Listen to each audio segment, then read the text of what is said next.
વિસનગર પાલિકા ward number 1 પેટા ચૂંટણીમાં ભાજપનો ભવ્ય વિજય નીતિનભાઈ મોદી 1839 મતથી વિજેતા। વિસનગર નગરપાલિકા વોર્ડ નંબર 1ની પેટા ચૂંટણીમાં ભારતીય જનતા પાર્ટીએ ભવ્ય જીત નોંધાવી છે। ભાજપના ઉમેદવાર શ્રી નીતિનભાઈ મોદીને કુલ 2106 મત મળ્યા, જ્યારે કોંગ્રેસના ઉમેદવારને 267 મત મળ્યા। આ રીતે નીતિનભાઈ મોદીએ 1839 મતની જંગી લીડ સાથે વિજય મેળવ્યો છે। આ જીત માટે વિસનગરના ધારાસભ્ય તથા ગુજરાત સરકારના કેબિનેટ મંત્રી ઋષિકેશ પટેલના માર્ગદર્શન હેઠળ ભારતીય જનતા પાર્ટીની યુવા ટીમે માઇક્રો પ્લાનિંગ સાથે સુવ્યવસ્થિત આયોજન કર્યું હોવાનું જણાવાયું છે।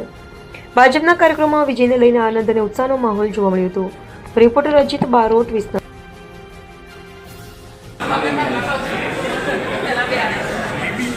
આજે જે પેટા ચૂંટણીનું રિઝલ્ટ આવ્યું એમાં તમે વિજેતા બન્યો, શું કહેશો?